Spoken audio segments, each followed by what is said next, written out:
Assalamualaikum warahmatullahi wabarakatuh. Perkenalkan, nama saya Ade Setiawan. Semoga kalian yang menonton video ini dalam keadaan sehat semua. Baik, pada hari ini kita akan membahas tentang komponen pasif dan aktif ya. Teori-teorinya ya. Lalu beserta pembahasan simbolnya, lalu beserta pembahasan satuan-satuan nilainya, lalu bagaimana membedakan polaritas dari komponen-komponen tersebut ya. Baik, selengkapnya nanti mahasiswiku, adik-adikku sekalian ya, nanti saya akan bahas satu persatu satu persatu komponen pasif dan aktif dan contoh-contohnya. Baik, simak video ini ya. Kita langsung saja ke pembahasan pertama adalah komponen pasif. Komponen pasif, salah satu contohnya adalah resistor ya, seperti yang telah tampak di kamera ya. Ini resistor, bentuknya dua kaki ya. Lalu resistor ini termasuk kategori komponen yang tidak mempunyai polaritas ya. Dia tidak punya polaritas resistor ini. Lalu untuk pengertian resistor ini sendiri adalah suatu komponen yang mempunyai dua kaki ya, yang berfungsi untuk menghambat arus listrik ya. Jadi jadi sekali lagi, resistor ini adalah salah satu komponen yang berfungsi untuk menghambat arus listrik ya, ya. Lalu satuan nilai resistor sendiri adalah ohm ya. Satuannya adalah ohm. Bagaimana dengan simbol ohm ya, seperti yang telah tampak di layar kalian ya. Lalu untuk pembagian resistor ini ya, untuk resistor ini kelompoknya dibagi menjadi 3 kelompok ya. Ya, jadi ini semua resistor dibagi menjadi 3 kelompok. Pertama ada resistor yang fix, tetap ya, resistor fix tetap. Lalu kedua adalah resistor variabel, yang ketiga adalah resistor tidak linear. Jadi ada 3 ya. Jadi sekali lagi, untuk keluarga resistor dibagi menjadi 2 jenis. Ada resistor fix, ada resistor variabel, dan ada resistor tidak linear.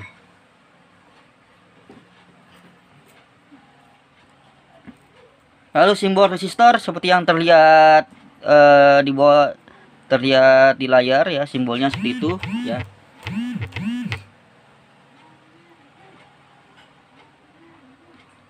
Lalu sekali lagi, resistor adalah komponen elektronika yang kakinya tidak mempunyai polaritas. Artinya pada saat pemasangan rangkaian dia boleh terbalik ya, dia boleh terbalik masangnya. Jadi dia tidak punya polaritas ya, artinya tidak memiliki kutub positif dan negatif ya.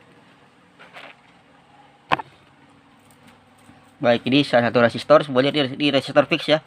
Bagaimana dengan resistor variabel? Resistor variabel bisa dilihat seperti ini.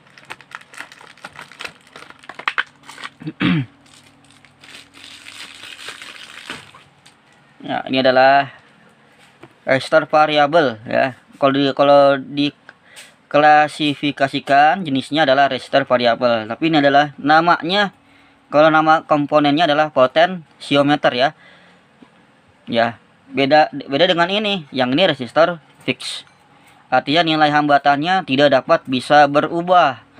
Kalau nilai 330 ohm, maka ya udah, nilai resistor ini nggak bakal bisa berubah ya.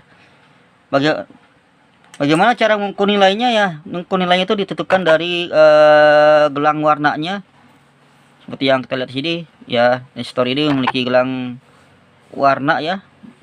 Ya, sekian jelas ya. Mungkin saya ambil yang contoh yang lain. Jadi,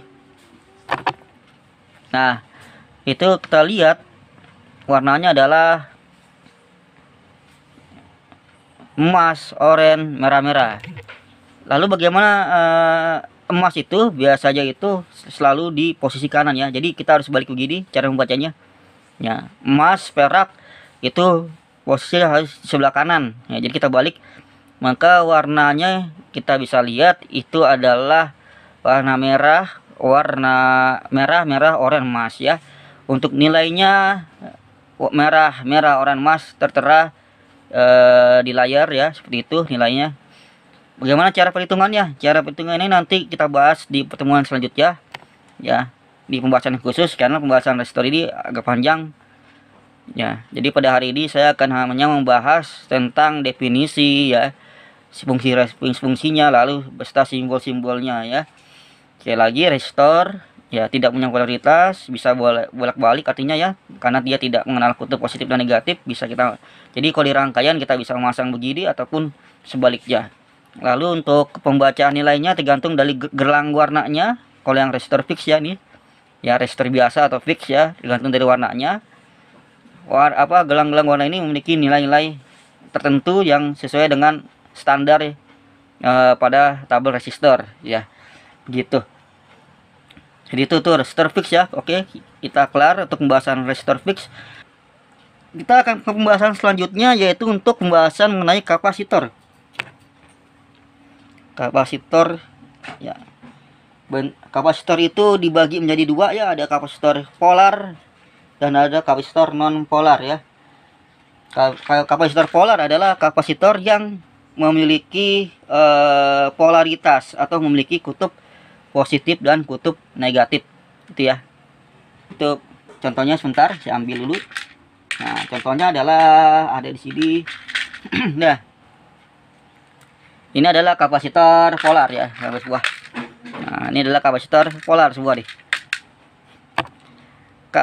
Polar itu adalah termasuk jenisnya sama seperti tadi ya. Jadi kapasitor dibagi menjadi dua jenis, ada kapasitor polar, ada non polar. Lalu kapasitor polar memiliki berbagai macam tipe komponen-komponen lagi ya. Nah, salah satunya di sini adanya, namanya adalah elektrolit kapasitor.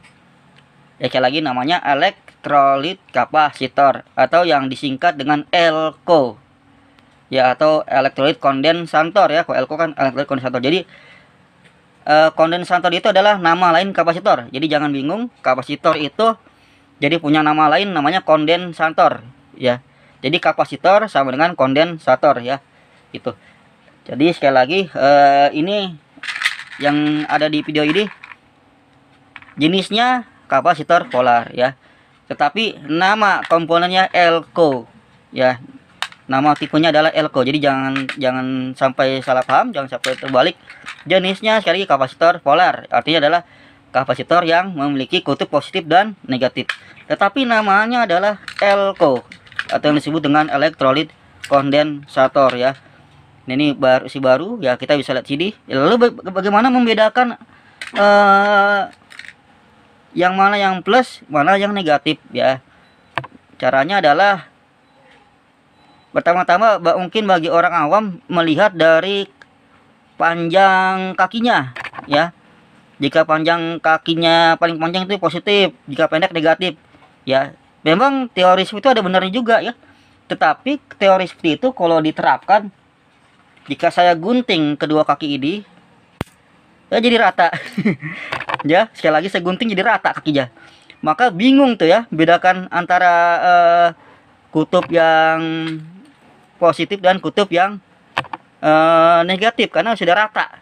Maka teori itu sebenarnya salah juga ya. Jadi membedakan kutub positif dan negatif berdasarkan kaki itu adalah kesalahan. Maka caranya bagaimana? Caranya adalah membedakannya adalah dari sini ya, dari sini yang abu-abu itu negatif ya, sebelah sisi kiri dari kamera ya, mohon maaf.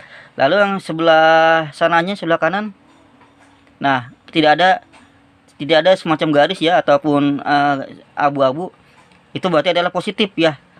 Ya, cara membedakannya yang valid adalah seperti itu ya. Jadi yang ini negatif, sekali lagi ini negatif ya. Ya, taruh dulu kamera, kita fokuskan. Jadi ini negatif, sedangkan ini adalah positif Ya, sekali lagi, ini negatif ya, dan yang ini adalah positif. Ya. Lalu untuk nilai kapasitornya, cara membacanya adalah di sini tertera adalah 100 mikrofarad. Nilai adalah 100 mikrofarad. Ya, karena satuan resistor adalah mikrofarad.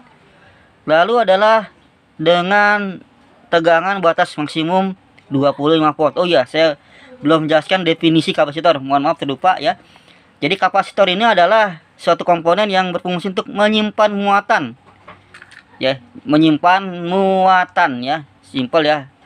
Jadi fungsinya adalah menyimpan muatan. Sekali lagi ya. Jadi ada arus masuk disimpan di sini di kapasitor. Ya. Lalu batas maksimum tegangannya adalah ini 25 volt. Makanya kalau ada arus 30 volt gak bakal kuat, bah. Jadi resistornya nanti jebol ya. Karena batas maksimumnya adalah 25 volt. Jadi itu adalah penjelasan kapasitor. Sekali lagi, untuk menyimpan muatan. Lalu untuk kapasitor dibagi menjadi dua jenis, kapasitor polar dan non polar. Lalu kapasitor ini dibagi lagi tipe-tipenya, ada elko ya. Nanti ada lagi tantalum ya, tantalum. Cuma saya tidak ada punya contohnya ya.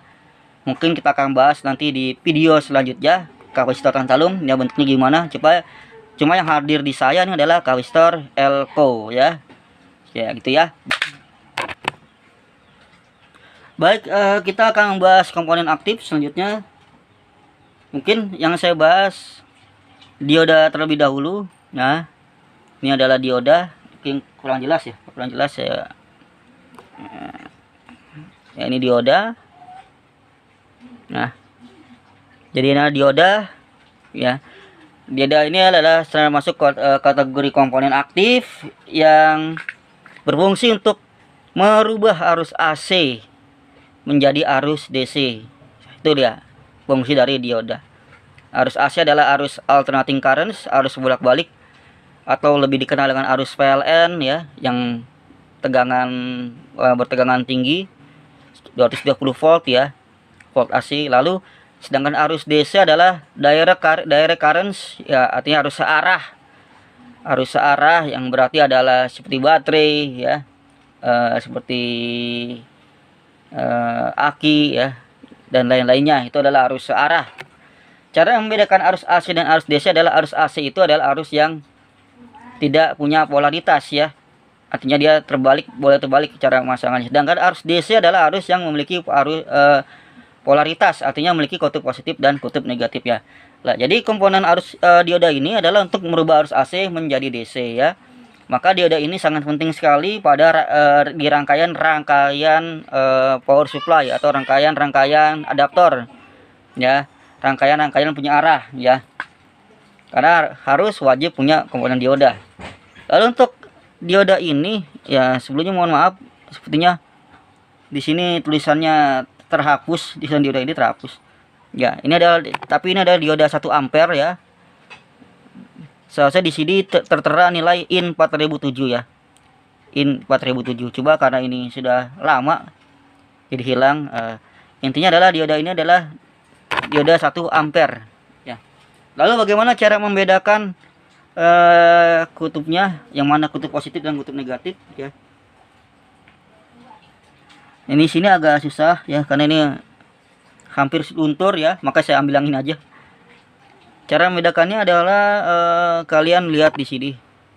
Nah, itu dia, mungkin diulang lagi.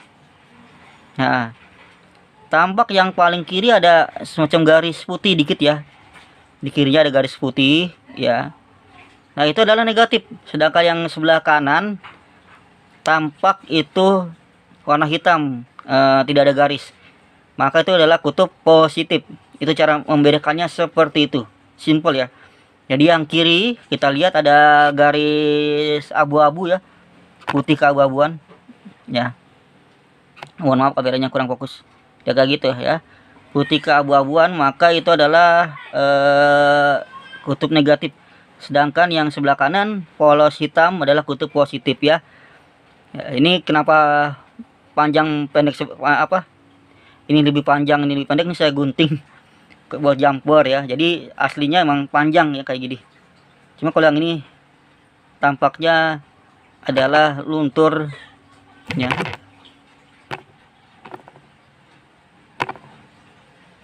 Ya, ini luntur ya, jadi mungkin tidak bisa saya contohkan ya. Intinya seperti itu, jelas ya.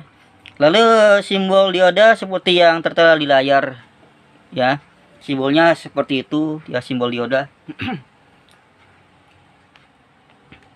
Lalu untuk dioda ini berbagai macam tipe lagi, banyak ya. Ada dioda biasa nih ya, ada dioda Zener ya, ada dioda Schottky, ada dioda LED ya, LED yang biasa digunakan untuk indikator cahaya, ada dioda bridge ya. Dan berbagai macam tipe dioda lainnya. Cuma saya bahas hanya pertama dioda biasa ya. Atau mungkin contoh LED, dioda LED ya, kayak gini ya, kayak lampu ya. Sorry, yang ini aja. Yang hijau aja ya. Jadi ini adalah termasuk kategori kelompok dioda, keluarga dioda ya nih. Nah, dan ini bisa digunakan untuk indikator ya, indikator lampu ya.